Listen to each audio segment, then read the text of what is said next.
yang namanya Sastro Jendro Hayuningrat Pangruwating Diyu itu. Kebanyakan orang itu di dalam kehidupannya sehari-hari ya, orang harus tahu tujuan hidup ya. Orang harus tahu mengenai hidup dan kehidupan. Orang yang percaya, yang mengaku percaya pada Tuhan, pasti dia tahu dan ngerti tentang hidup dan kehidupan.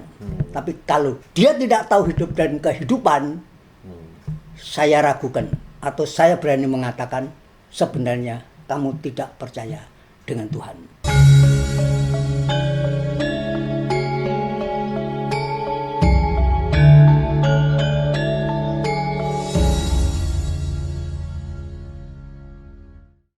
Halo Ki, apa kabar? Ayo, Sudah lama kita tidak berjumpa. kemana aja? Ada kesibukan Ki di luar konten ini. Jadi gini Ki, Ya, saya rada bingung nih, banyak pengetahuan yang masuk tentang Kawruh Jawa. Itu efektif nggak sih? Ada perubahan nggak sih dari zaman ke zaman itu? ya kalau ajarannya ya enggak. Yang namanya perubahan itu kan karena zaman, karena cara berpikir orang yang juga berubah. Jadi misalnya dulu pernah ya sampai nanya itu, ada yang saya sampaikan itu bahwa perkembangan ilmu pengetahuan dan teknologi itu hanya kepada masalah intelektual ya. Tapi akal budi moralnya kan enggak. Nah, dengan demikian bahwa bagaimana memaknai ajaran-ajaran dulu itu juga pasti juga akan bergeser gitu. Bergesernya itu juga bergeser yang sebetulnya juga memprihatinkan. Gitu. Jadi enggak. Tapi kalau artinya ya itu tetap sama gitu. Nah, tentang ajaran Kawruh Jawa itu kebanyakan yang diajarkannya itu di salah satu istilahnya kelompok kecil, kayak model padepokan, nggak secara luas. Itu kenapa Ki? Ya kalau dulu ya, ini satu hal yang juga mungkin bisa dipakai untuk evaluasi ya. Jadi ajaran-ajaran dulu itu ada kecenderungan awalnya bukan di padepokan. Biasanya hanya guru dengan murid yang terdekat lah, atau orang-orang tertentu. Lebih kecil lagi berarti? Lebih kecil lagi, karena dengan pikiran bahwa jika ini banyak orang tahu, itu juga akan mengganggu stabilitas atau dianggap bahwa itu kurang pas.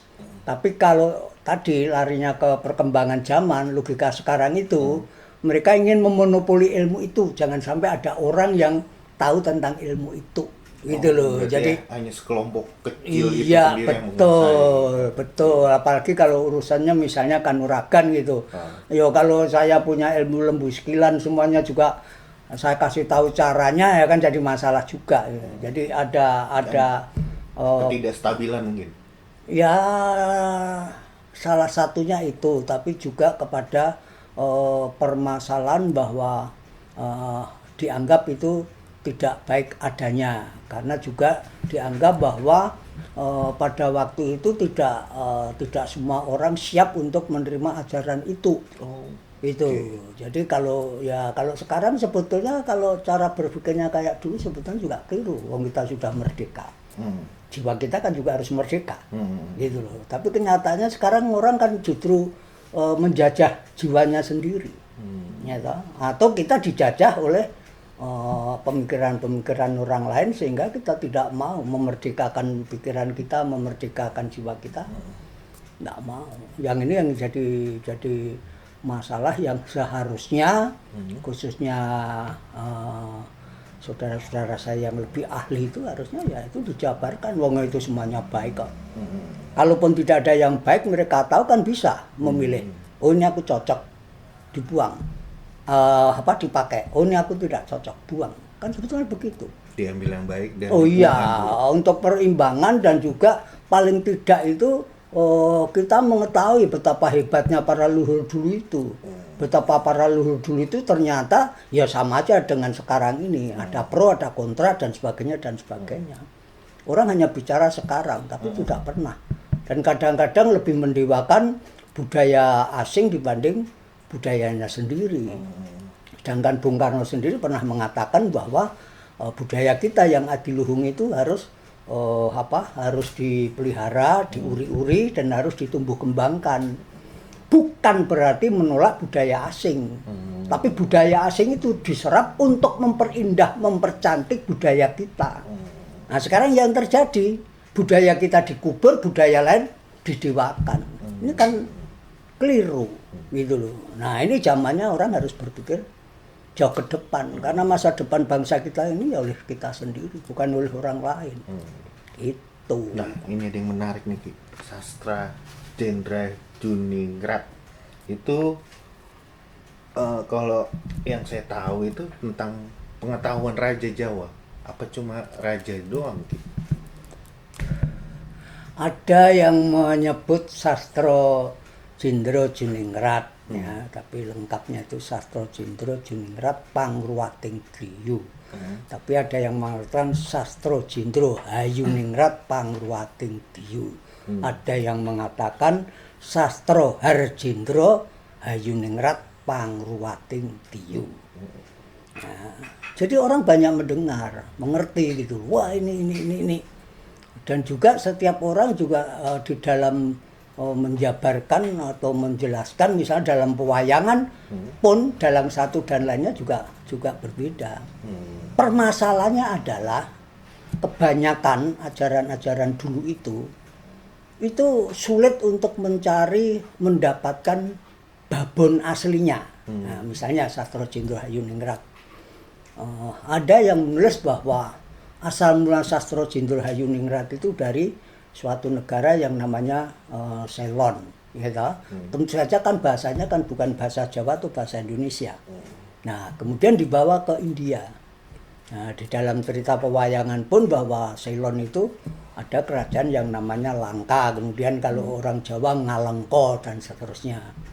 Bagaimana perkembangan di sana itu yang akhirnya dicuplik oleh dalang-dalang itu. Dan juga ada beberapa penulis yang menjabarkan tentang Sastra Jenderal Hayuningrat. Tapi penulis selalu mengatakan bahwa babon aslinya itu juga tidak tahu dan belum pernah membaca. Gitu.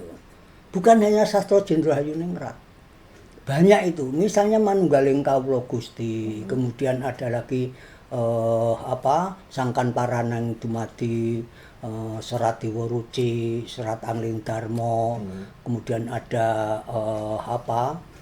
Serat Darmo Gandu dan sebagainya. Banyak tulisan dan ada yang diterjemahkan ke dalam bahasa Indonesia. Pertanyaannya, babon aslinya itu kayak apa? Tentu saja misalnya, ini masih pakai huruf Jawa ya, ono Caraka Data Sawala. Ada yang ini pakai bahasa Sanskerta dan sebagainya. Nah, kalau sekarang itu banyak kita temui dengan bahasa Indonesia, ada juga yang pakai bahasa Jawa campur ngoko dan halus. Nah, pertanyaannya babonnya itu seperti apa? Artinya bahwa dari baca saya lah gitu. Saya baca ini. Saya mencoba untuk mengerti, saya mencoba untuk memahami. Akhirnya saya lakukan ngelimbang-limbang ya, rasa gitu. Sehingga saya mencoba memaknai setiap kalimat yang diutarakan orang. Itu. Sehingga kayak tadi apakah itu betulannya raja gitu ya. Yeah. Ya, orang ada yang menerjemahkan ya, kalau sastra itu kan artinya itu kan sebetulnya kitab ya, kitabnya. Jendro itu dari yang mengartikan Harjendra yang dinamakan itu adalah punya raja gitu ya. Orang harusnya memaknai bahwa yang dimaksudkan raja di situ itu apa gitu. Kita boleh berbeda ya. Kalau saya mengartikan bahwa yang namanya Harjendra, raja itu dalam artian yang maha kuasa. Gitu loh. Jadi ajaran Tuhan ya, itu untuk Hayuningrat, untuk ketentraman, untuk kesejahteraan, untuk kedamaian, untuk kebahagiaan, ningrat, bawono, dunia. Gitu. Nah, ada yang mengartikan dan saya setuju bahwa yang dimaksudkan Harjendra ya, ajaran Tuhan itu adanya adalah di di Hendraloka, dalam artian di sini. Ya, ajaran itu adanya di sini. Itu adanya di sini. Nah, untuk Hayuningrat ya, Harjindra Hayuningrat, pangruwating diyu bahwa kalau kita mampu mengerti, memahami, memaknai, kemudian pangruwating diyu, dan kita mampu untuk menolak, membebaskan dari sifat diyu. Diyu itu raksasa ya, raksasa itu kan juga pemakan manusia yang penuh dengan angkara murka. Jadi kalau ajaran itu bisa kita terapkan dan kita mampu membebaskan dari keangkara murkaan, yang akan terjadi adalah Hayuningrat. Nah, itu dari beberapa yang saya baca, saya mencoba, seperti ini. Orang boleh saja kita berbeda, dan saya tidak memaksakan apa yang dimaksud dengan sastra. Sastra itu pada waktu itu, dulu dalam sampean pernah nanya di Jawa itu ada Nabi Atonda itu ya, itu wahyu, kewahyon, dapat ilham. Orang yang mendapatkan karunia dan dipilih oleh Tuhan untuk menyebarkan, mengabarkan kepada semua umat betapa maha mulianya, betapa maha besarnya, betapa maha kuasanya Allah itu, diberikan kepada orang tersebut. Dan kemudian dia sebarkan. Pertanyaannya, pada saat Tuhan memberikan itu kepada manusia, apakah bentuk tulisan? Kan tidak. Misalnya ada di ajaran agama yang katanya mengatakan ikra, bacalah. Apa cukup ada buku yang bisa dibaca? Ya, sehingga ikra itu ada yang mengatakan bahwa orang mampu membaca tulisan di langit. Nah, itu sebetulnya sanepan atau gambaran bahwa seseorang itu mempunyai kemampuan karena kuasa Allah itu dia membaca dalam artian batin. Ya, makanya yang demikian itu namanya adalah sastra cetha. Ya. Nah, apakah setelah itu orang tersebut kemudian menulis yang kemudian sekarang misalnya tadi buku itu, itu namanya kan sastra tulis karena sudah ditulis. Pertanyaannya adalah hampir semua orang, hampir tidak semua orang, hampir semua orang yang dipilih oleh Gusti diberikan mengenai masalah kawruh, ilmu pengetahuan atau ilmu linuweh itu kemudian oleh santri-santrinya, oleh murid-muridnya, oleh kerabatnya, apakah langsung ditulis? Kan juga belum tentu. Banyak sejarah membuktikan bahwa setelah itu ditulis sekian tahun kemudian, atau sekian puluh tahun kemudian, atau sekian ratus tahun kemudian. Nah, sehingga dengan demikian bahwa walaupun itu juga ada yang cewek, ada yang tertinggal, tapi itu kan dianggap babonnya. Nah, babonnya yang ini menjadi dasar untuk diajarkan. Nah, ini perbedaan zaman dulu itu memang tidak, sastra itu tidak tulis, tapi sastra cetha yang secara lisan disampaikan. Sabda mungkin ya? Ya bukan ya sabda lah, melalui sabdonya gitu ya. Ini loh begini loh, orang hidup tuh begini. Nah, sehingga dengan demikian setelah itu sekian tahun kemudian ditulis, seperti sastra Harjindra Hayuningrat, ada orang yang menulis. Misalnya ada saya walaupun buku aslinya juga tidak tahu seperti apa gitu ya. Dia menulis, saya hanya berpikir, mungkin saja orang ini begitu tahu, mendengar, tahu, kemudian dia mencoba mencari ke asal daripada sastra Harjindra Hayuningrat itu. Nah, kalau memang itu datang ke sana kemudian melihat dan menemukan, membaca babonnya, gitu, wah itu luar biasa. Gitu. Tapi pertanyaannya, ada nggak di Indonesia itu babon itu? Termasuk yang lainnya, gitu. Kayak buku yang sampan pegang itu tadi masih menggunakan bahasa Jawa. Hurufnya Latin, tapi bahasanya bahasa Jawa. Gitu. Nah, kalau itu bisa diterjemahkan betapa indahnya, ya, semua orang akhirnya tahu tentang sastra Harjindra Hayuningrat. Jadi sekali lagi bahwa yang dimaksudkan ilmu yang hanya boleh dimiliki raja, saya kurang setuju. Bahwa seperti tadi saya sampaikan, banyak ilmu-ilmu begitu itu dianggap bahwa ini yang boleh memiliki hanyalah misalnya raja atau pemimpin yang kemudian berkembang sampai sekarang ini, mungkin saja buku-buku kuno yang sebetulnya bisa membuat Hayuningrat itu tersimpan di beberapa kerajaan gitu. Saya pernah ketemu ya orang kerajaan gitu, ngobrol-ngobrol. Jawabannya kalau ini itu nanti diterjemahkan ini akan membuat gini lah. Yang sebetulnya saya juga tidak setuju gitu, bahwa Gusti Allah itu memberikan wahyu kepada seseorang hal-hal yang sangat baik bagi umat, tetapi dia klaim bahwa ini warisan dari satu generasinya mereka. Itu kan berarti secara tidak langsung adalah Sastra Jendro itu adalah pengetahuan rahasia Tuhan yang bukan cuma hanya raja, tetapi istilahnya hak prerogatif Gusti untuk memberi ke siapapun. iya. Nah, kalimat sampean yang pertama itu kalau di dalam pewayangan ya, misalnya saja Resi Wisrawa menjelaskan kepada Sukesi, kemudian para dewa itu marah. Anggapan dewa itu tidak boleh, karena ajaran itu hanya boleh diketahui oleh para dewa. Sehingga pada waktu Resi Wisrawa itu menjelaskan tentang Sastra Jendra, ya dia dapat hukuman. Tapi bagi saya bukan itu masalahnya, ya. Tetapi bahwa peristiwa-peristiwa itu justru membuktikan tentang ajaran yang namanya Sastra Jendra Hayuningrat. Seperti itu. Jadi tidak mutlak harus seperti itu.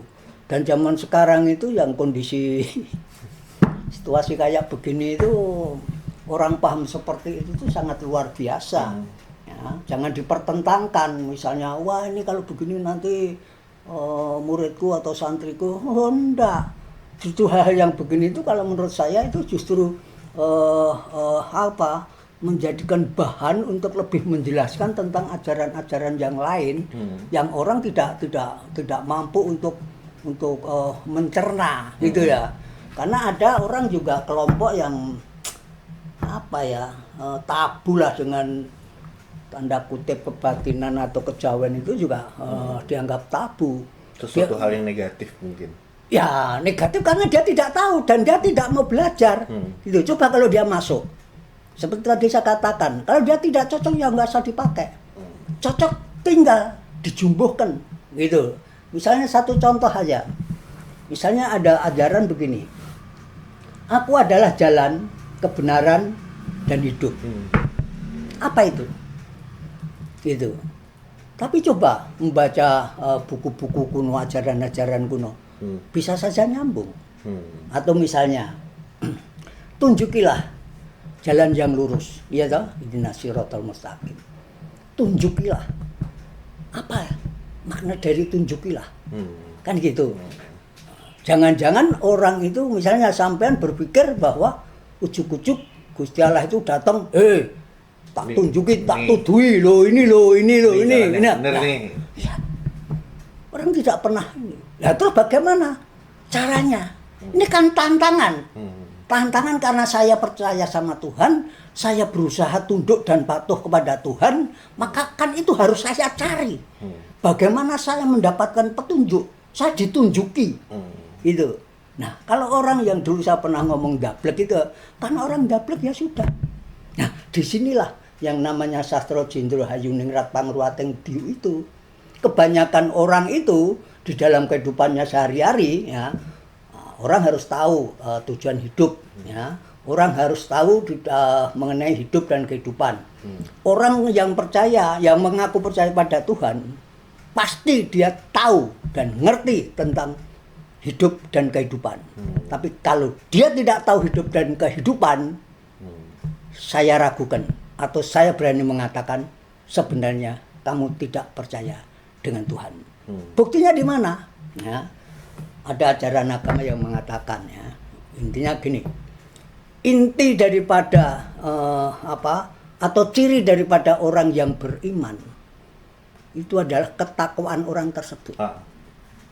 Ciri daripada ketakwaan orang tersebut adalah akhlak orang tersebut. Akhlak orang tersebut bisa dibuktikan dengan perilaku perbuatannya. Loh, kalau laku perbuatannya nggak benar kok ngomongnya percaya sama Tuhan. Orang soleh dan solekah. Kalau dia memang orang yang percaya pada Tuhan, mosok korupsi. Ya, mosok dia mengeksploiter orang, mosok dia harus menghina orang, mosok dia harus mengorbankan rakyat kecil hanya untuk kepentingan pribadi dan sebagainya dan sebagainya. Omong kosong. Itu bukti. Dan kalau kita lihat kehidupan sekarang ini miris. Gitu. Karena yang terjadi seperti itu. Misalnya saja ngakunya pendidik, ya. Ngakunya pendidik. Tapi di medsos yang ditonton oleh sekian juta dan juga mungkin anak-anak kecil, ya toh, dia berani ngomong yang tidak baik. Ya, misalnya bangsa telah dungulah, ya ada yang kasar lagi lah, bajingan dan sebagainya lah gitu. Sadar nggak? Dia itu pendidik bukan pengajar. Ya, kemudian sampai anak-anak itu pada ngerti. Anak-anak belum mengerti itu apa. Tahu-tahu kepada gurunya, oh Pak Guru bangsat lu coba. Berkata kasar. Jangan-jangan pada orang tuanya. Loh, pendidik loh ini, ya toh. Banyak yang begitu itu banyak. Ngakunya elit politik, orangnya kelasnya tinggi. Dia percaya dengan Tuhan. Oh tidak. Saya berani menyatakan dia tuh tidak percaya. Itu. Tidak percaya. Tingkah lakunya, perbuatannya gitu. Nah, di dalam sastra Jendral Hayuningrat itulah intinya itu bagaimana seseorang itu, ya, Harjendra itu membangun dirinya. Ya, membangun dirinya dengan menangkis keangkara murkaan itu untuk apa? Hayuningrat, ya toh. Oke lah, Hayuningrat itu kan awalnya kan juga dari dirinya sendiri. Dari dirinya sendiri kan ada keluarga. Keluarga kemudian masyarakat dan seterusnya dan seterusnya. Tujuan hidup manusia itu itu adalah melangsungkan kehidupannya, melangsungkan keturunannya, melangsungkan atau meningkatkan kesejahteraan dan kebahagiaannya. Orang yang lupa adalah melakukan penjernihan jiwanya. Gitu loh. Orang kan tidak hanya hidup di dunia, tapi kan orang kan harus berpikir ke sana. Nah, tujuan hidup aja juga saya nggak yakin. Ya, saya nggak yakin. Pendidik aja saya nggak tahu. Saya tahu ini loh, apa makna itu? Misalnya melangsungkan keturunan. Ngerti nggak melangsungkan keturunan? Dia taunya hanya laki, perempuan, oh nggak bisa. Sastra Jendral Hayuningrat itu mengajarkan lebih dalam. Bagaimana keturunannya, seperti doa mereka itu, semoga anakku tuh soleh atau solehah. Tapi ngerti nggak untuk bisa anaknya soleh dan solehah? Ngerti nggak bahwa prosesnya mungkin ya? Loh, iya, dia tidak ngerti gitu loh. Bahwa seorang laki-laki, ya misalnya dulu pernah saya sampaikan, manusia itu kan hanya dari setetes mani. Tapi kalau di sastra Jendral Hayuningrat itu adalah dari getih sak telmik. Ya, getih sak telmik dari jantung. Jantung itu dikelola dengan pembersihan jiwa. Ya toh? Nah, sehingga dengan pembersihan jiwa itu, karena laki-laki itu adalah wiji dadi. Tetapi kalau jiwanya dikelola dengan baik, selalu mendekatkan diri dan senantiasa berusaha tunduk dan patuh kepadanya, maka yang namanya getih sak telmik ini bukan hanya wiji dadi, tapi wiji aji. Ya, wiji aji adalah buah yang nantinya tuh kalau orang itu menjadi orang mulia, dia kawin. Kalau orang Jawa itu istilahnya itu polo kromo, ya toh. Polo itu buah, ya toh.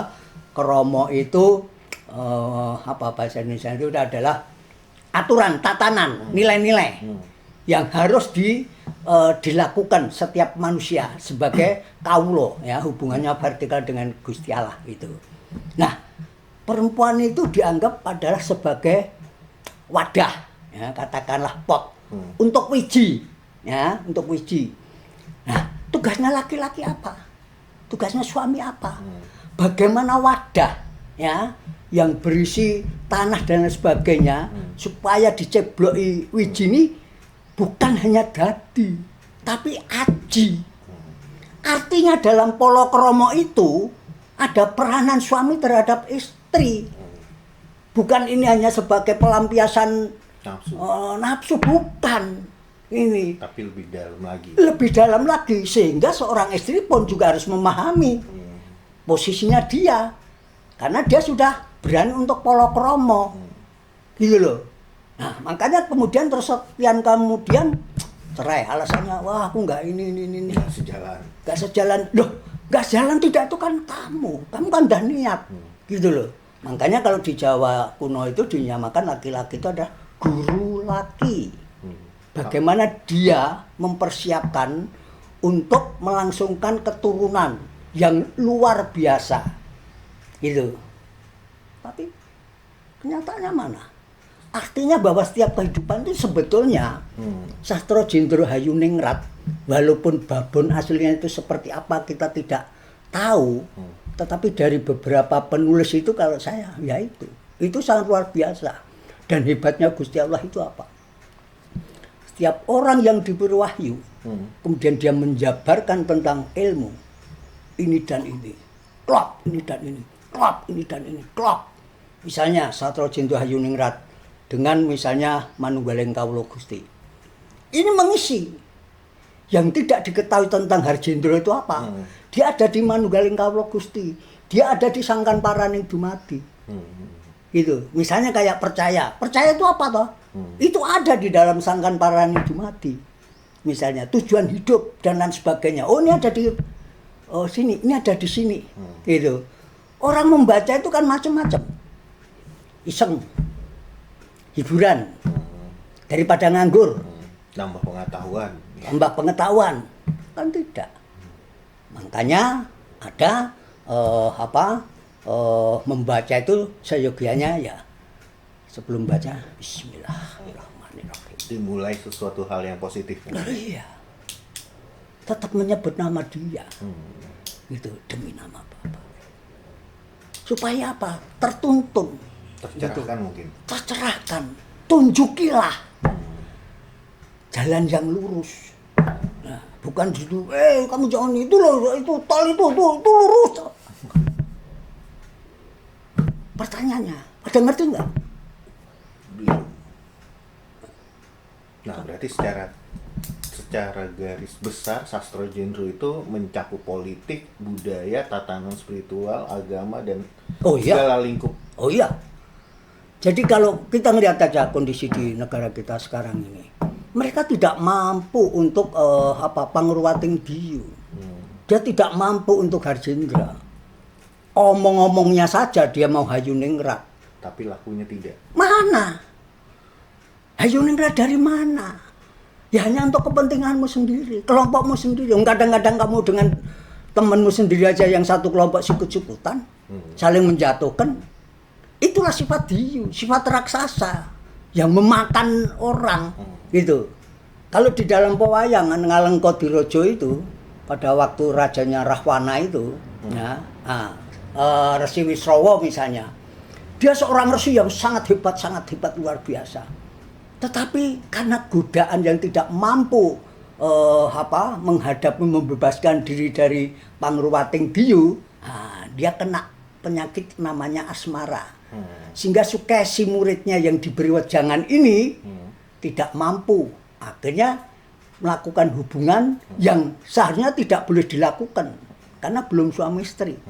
Nah, dari gambaran itu bisa kita kita lebih dapat meyakini bahwa sehebat apapun Resi Wisrawa, anaknya yang pertama raksasa, Rahwana. Yang kedua raksasa, Kumbakarna. Yang ketiga Raseksi, yaitu Sarpakenaka. Yang ketiga kesatria, Gunawan Wibisana. Artinya apa? Lebih banyak angkara murkanya dibanding kesatrianya. Gitu loh. Jadi seperti Ngalengka itu begitu luar biasa hebatnya. Tapi itu negara raksasa. Dan itu adalah jalan untuk kehancuran. Indonesia apa begitu? Yang sekarang banyak orang sampai pemimpin pun angkara murka yang dikedepankan. Dia mengaku sebagai pendidik, dia mengaku sebagai elit politik, dia mengaku, udahlah, mau mantan menteri, mantan jenderal, mantan ini. Introspeksi. Kita mau dibawa kemana? Kalian hebat, mikir nggak anak cucumu? Kalau kamu menyalahkan orang seperti itu, kamu sadar nggak bahwa jika ternyata kamu yang salah, kamu menjadi orang hina, kepikiran nggak anak cucumu itu karakternya itu terbunuh, sehingga dia malu untuk berkomunikasi dengan sesamanya. Mikir nggak mereka? Gak usah mikir negara lah, anak cucumu. Jangan-jangan nanti anak cucumu malah kentir, toh? Iya toh? Begitu keluar, jangan dulu bapaknya kan korupsi, jangan dulu orangnya kan. Coba, pada kepikiran nggak?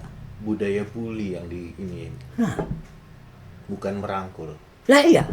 Artinya orang sekarang ini kita sudah jauh dari tatanan itu. Karena apa?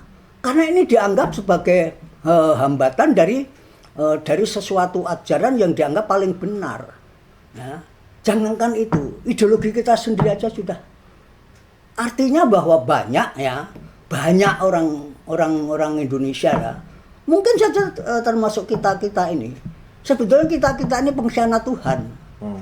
Ngakunya kita percaya, ya, dengan sombongnya kita tunduk dan patuh, tapi laku perbuatan kita jauh menyimpang. Percaya Tuhan tapi takut miskin. Takut miskin. Nah, bicara takut miskin. Orang yang harjindro, ya, membangun dirinya dekat dengan Tuhan. Ada istilahnya itu gentur tapane ngedoi kadunyan. Artinya itu lebih banyak mengedepankan untuk dekat dengan Tuhan. Ngedoh itu menjauh dari kadunyan duniawi. Orang mengartikan bahwa nggak boleh kaya. Oh, salah. Artinya ngedoh kadunyan itu boleh, tapi dengan cara yang benar. Nah, seperti yang dulu saya katakan tentang kalau nggak lupa ya, tentang perkembangan teknologi, pengetahuan itu akhirnya moral begini, kemudian egois, kemudian liberal dan sebagainya. Itu liberal itu identik dengan korupsi gitu, Kapitalis segala macam. Nah, misalnya kayak sekarang ini ya, orang selalu mengatakan, loh, konstitusi menjamin kok, dan sebagainya. Akhirnya apa? Orang saling menyalahkan. Loh, kan sebetulnya masalahnya itu bukan orang. Kalau orang berbicara, loh itu hak asasi manusia, itu dibenarkan oleh konstitusi, undang-undang dasar misalnya. Semua orang ngomong itu, artinya apa? Akar masalahnya adalah di konstitusinya. Di sistem ya. Loh, iya no. Bahwa perubahan sistem itu pro dan kontra, oh iya. Kebanyakan mana yang istilahnya merugikan dan iya. Dulu kalau tidak salah saya juga pernah mengatakan bahwa amandemen itu kan sebetulnya kan pesanan Amerika agar supaya demokrasi di Indonesia itu versi Amerika. Dan benar bahwa sekarang ini sudah kebablasan. Bayangin aja kita lihat di YouTube, misalnya ada diskusi loh, apakah budaya kita seperti itu? Loh, kita ini mempunyai budaya adiluhung nih, berbukti pekerti luhur, ya toh, berakhlak mulia. Loh, kenyataannya kok seperti ini? Yang rusak siapa? Ya kita. Kalau dalam perkembangan ketatanegaraan itu konstitusi, ya sudah. Sehingga kalau sekarang wacana itu mau kembali, yang ditakutkan apa? Masalah presiden. Jangan-jangan nanti seumur hidup. Loh, kenapa tidak melalui TAP MPR? Khusus untuk pasal-pasal yang dianggap itu tidak benar. Ya.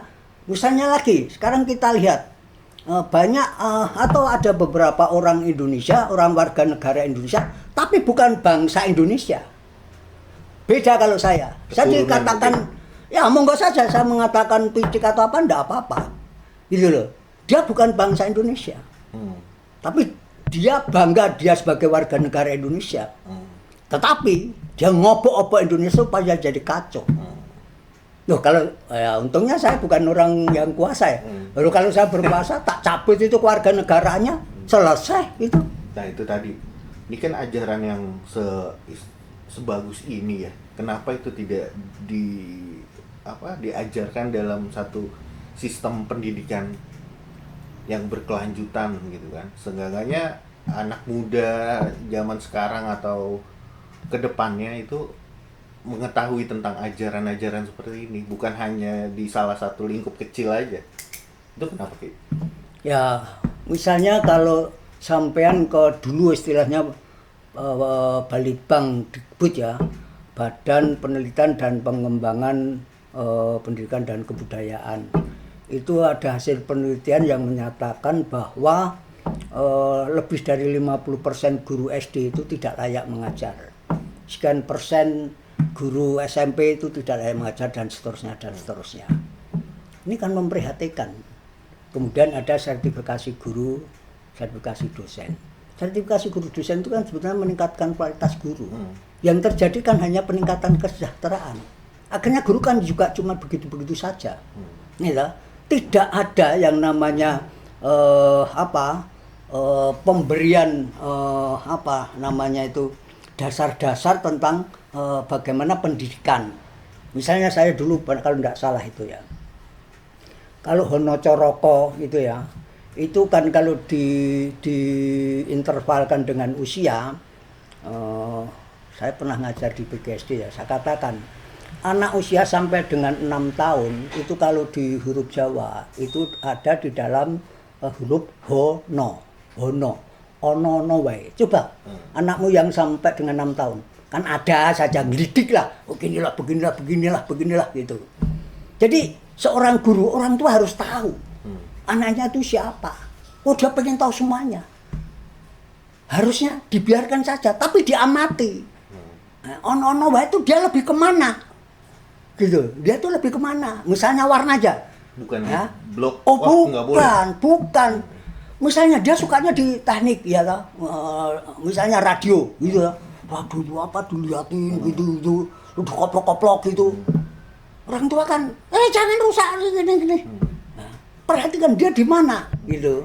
Nah, setelah 6 tahun sampai dengan 12 tahun, itu kalau di huruf itu coro. Coro itu punya cara, utik. Makanya anak seusia begitu itu dikenal ahli ahli bongkar, tapi tidak bisa pasang. Spesialis. Ya, karena anak seusia itu pengen tahu, misalnya dulu radio kok bisa bunyi ya, dia bongkar. Loh, jam kok bisa titik-titik, dia bongkar. Nah, yang begitu itu kadang-kadang nggak boleh lah. Termasuk guru harusnya paham anak seusia begitu itu. Kritis, berpikir kritis. Ya, dan guru itu kalau zaman saya dulu ya tahun 50-an itu guru itu hafal. Satu-satu tuh walaupun muridnya itu lebih dari 20 itu hafal. Oh, ini sifatnya begini ini. Sehingga kadang-kadang guru itu datang ke rumah untuk sharing dengan orang tua. Gitu. Kan sekarang enggak. Terima rapot anak kelas 2, orang tuanya ngambil rapot. Sudah. Nah, omongannya enggas gurunya. Anaknya gimana kok nggak bisa baca gini apa di rumah digini. Loh, kan yang salah gurunya. Aku belum bisa baca kok dinaikin. Artinya apa? Kita harus coba mempetakan keadaan-keadaan ini. Nah, kalau misalnya saya omongkan itu terkesan lebih menyudutkan guru. Nah, tentu saja ini ada. Oh, mungkin sistemnya. Oh, mungkin undang-undangnya. Gitu loh. Misalnya, kalau kita mengacu pada undang-undang pendidikan, guru ini bisa dituntut. Gitu. Karena apa? Sertifikasinya tidak sesuai dengan undang-undang. Gitu loh. Banyak hal sebetulnya yang kita bongkar yang carut marut itu sebenarnya kebobrokan dari ujungnya dari sistem mungkin ya. Ya. Dan kenapa mereka pada diam? Kenapa? Gitu. Mereka lebih bermegah diri karena menjabat. Gitu. Jabatan itu kan amanah. Gitu. Kan harus dia laksanakan dengan baik. Ini bicara tentang pendidikan ya. Nah, kalau sudah usia itu di atas 12, anak SMP, SMA, ini yang harus hati-hati. Karena di huruf Jawa itu kodo. Kodo itu benernya sendiri, menangnya sendiri, ditegur, dimarah, dan itu anak-anak SMP, SMA. Artinya guru orang tua itu harus tahu seusia anak seperti itu seperti apa. Sehingga cara komunikasi anak dengan seperti itu tuh harus tahu. Sebab kalau enggak, jeler. Yang dikhawatirkan anak itu kemudian muncul benih, nggak suka dengan orang tua, nggak suka dengan guru. Mending kembali ke zaman setelah kemerdekaan waktu Menteri Pendidikan, pengajaran, Ki Hajar Dewantara. Namanya bukan pendidikan dan kebudayaan, pengajaran dan sekarang ganti aja pengajaran, nggak usah pakai pendidikan. Orang hanya sekedar ngajar saja, transfer ilmu pengetahuan.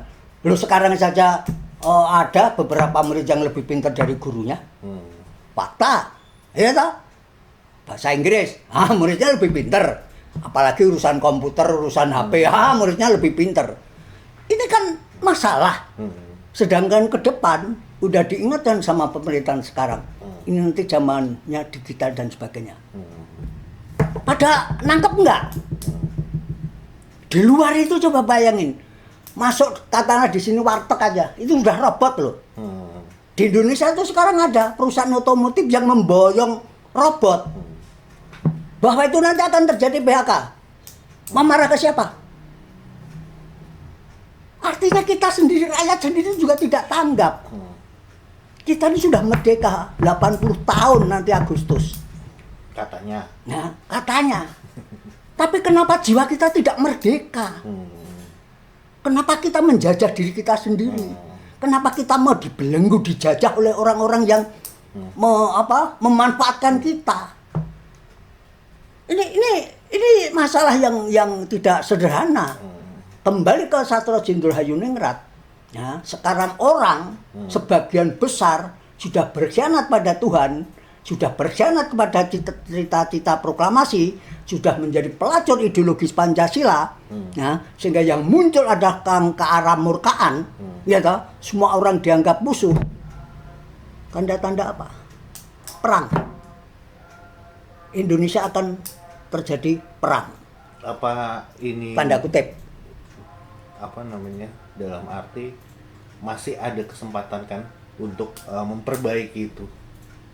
Tidak ada. Dari istilahnya pengetahuan itu disebarkan lagi melalui entah media sosial atau apa dalam lingkup yang lebih besar. Tidak ada istilah terlambat. Apalagi Gusti Allah itu maha segala-galanya. Asal orang itu mau. Oh iya. Walaupun Allah pun juga akan berkenan pada orang yang kusyuk. Gitu. Orang yang bobrok aja Gusti Allah masih seneng. Masih senantiasa mendampingi. Gusti Allah itu kan maunya itu dekat dengan kita. Maunya berkomunikasi dengan kita. Maunya membimbing kita. Kan kitanya aja yang dablek. Ya toh? Kan ada ayat. Kemalangan kamu itu ya karena perbuatanmu. Kalau Gusti Allah sudah memperingatkan kan tidak akan mungkin terjadi kemalangan. Tapi kalau kemalangan kamu itu akan terjadi terus ya karena kamu dablek. Pertanyaannya, berarti dia belum mampu untuk mendapatkan permintaannya. Tunjukilah. Nggak gampang. Nah, kalau ini terjadi, perang itu dalam artian satu. Orang itu akan perang sendiri seperti dulu saya katakan. Hono coroko, doto sowolo. Ya, hidup itu jangan karena kehendak kita. Hidup itu untuk Tuhan, mati untuk Tuhan. Artinya, kehendak untuk kesehariannya itu ya kehendak Tuhan. Tuhan banyak mengajarkan kita, gitu. Loh kalau saya baca buku apa saja tak baca kok. Kenapa tidak? Gitu loh. Nah, yang kedua, perang antar orang karena perbedaan persepsi, cara pandang, mungkin gitu. Karena sifat dia itu tadi, angkara murka itu karena kepentingan, keakuan, ego, benere dhewe, butuhe dhewe, menange dhewe dan segalanya. Itu tidak menutup kemungkinan bahwa negara ini akan menjadi sekarang aja sudah gaduh kayak begini, orang nggak pakai ini, dia tidak bisa menempatkan diri. Apakah persetan kamu itu seorang profesor, doktor, pendidik, mau guru, kamu mau ahli tanpa sertifikat lagi, tapi sombong dia seorang ahli misalnya, ya toh, apakah kamu mantan menteri atau kamu mantan jenderal atau apa, fakta. Dan ini harus dihentikan. Oke. Nah, sekarang pesan untuk generasi muda saat ini itu dari Satrio Jenderal itu apa, Ki? Ya itu tadi, Jadi lebih utama kalau saya ya pangruwating diyu. Ya. Orang harus takut pada Tuhan. Ya. Pangruwating diyu itu artinya kalau kita gagal, sifat kita bleger wadak manusia, tapi sifatnya adalah iblis, raksasa. Miris toh? Apa ya ibunya terus dibentak-bentak? Dasar kere dan sebagainya. Bayangin deh, adiknya digituin, saudaranya digituin.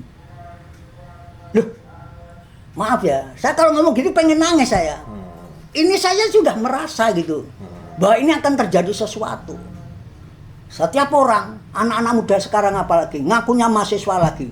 Ya toh, saya nggak bisa mikir, kenapa bisa seperti itu. Dia tidak mampu untuk melawan diyu itu. Bleger manusia tapi sifatnya adalah diyu. Monster. Ketakutan itu kan harus ada. Kalau dia manusia, kalau dia mengakui bahwa dia diciptakan oleh Gusti Allah punya mau. Gitu loh. Ketakutan ini kan harus ada dulu. Kalau ketakutannya tidak ada, benar kata orang, ya. Kenapa Korea Selatan begitu menggenjot agar supaya maju? Karena dia takut dengan negara ini. Jepang, benjot harus begini. Karena dia takut dengan negara ini. Ya, Singapura, karena dia takut dengan ini. Indonesia, nggak ada yang ditakuti. Negara manapun nggak ada. Jangankan negara, Tuhan aja nggak ditakuti loh sama orang Indonesia itu. Iya. Loh, fakta loh. Tahu nggak dia bahwa kita ini nanti akan tergelincir pada yang disalahkan siapa? Pasti orang. Katakanlah presiden lah gitu. Loh, kalau kondisi seperti ini, ya sebulan mau ganti presiden 100 kali. Artinya apa? Ayo, guyub rukun, ya toh, lubis kuntul baris. Kita bersama-sama. Berbeda pun tetap santun. Lah iya no. Loh, lah iya no. Misalnya, tidak menutup kemungkinan yang namanya Pancasila itu juga Sastro Jendro Hayuningrat zaman itu. Tidak menutup kemungkinan demokrasi terpimpin itu adalah Sastro Jendro Hayuningrat zaman itu. Orang tidak ngerti demokrasi terpimpin, diplesetke, digoreng karena godokan orang yang punya kepentingan. Demokrasi terpimpin itu bukan menjadi otoriter, diktator kan dipimpin oleh Bung Karno, kan bukan. Demokrasi yang dipimpin oleh amanat penderitaan rakyat. Baca secara total. Makna itu artinya semua. Tidak menutup kemungkinan itu Sastro Jendro Hayuningrat zaman itu. Semuanya diabaikan. Termasuk kelompok-kelompok yang tepuk dada, aku adalah Soekarno, pret. Ya dari sikap perilakunya. Sehingga ya kalian-kalian itu saya juga pada anak-anak saya, kepada cucu saya kalau sharing diskusi sama anak-anak. Kamu jangan hanya melihat sekarang. Ini itu tidak bisa terjadi kalau tidak ada sesuatu sebelumnya. Sebelumnya. Jangan hanya sekarang saja. Itu nggak betul itu. Jadi sebelum kemerdekaan itu gimana toh? Kenapa sih harus ada Sumpah Pemuda? Kenapa kok bahasa persatuan itu harus Indonesia? Padahal waktu itu adalah mayoritas Jawa. Kenapa? Ya toh? Kemudian ada Pancasila, kemudian ada Piagam Jakarta, kemudian 18 Agustus diputuskan bahwa 7 kalimat dalam ketuhanan dihapus. Kenapa toh? Kenapa pembukaannya seperti itu? Gitu. Kenapa ayat-ayatnya seperti itu? Pasal-pasalnya seperti itu? Buat dibuka. Jangan asal amandemen. Gitu loh. Kemauannya mendirikan republik itu apa? Sampai sekarang misalnya ya, Pancasila itu begini. Kemudian pembukaan itu di ayat 4 itu dengan berdasarkan kepada. Loh, ada orang yang tidak, mana Pancasilanya mana? Hanya karena di ayat 4 alinea keempat itu tidak ada kata-kata Pancasila. Menganggap bahwa dasar negara kita ini bukan Pancasila. Apa enggak miris coba? Gelarnya aja sudah tinggi. Gitu loh. Saya khawatir dia tidak, ya ini hanya sekedar baca. Ya. Jadi kayak anak-anak sekarang, generasi sekarang. Orang kalau mau membaca, ya kalau kita mulai kecil, Padi belajar dulu hurufnya A, B, C, D, E. Ya.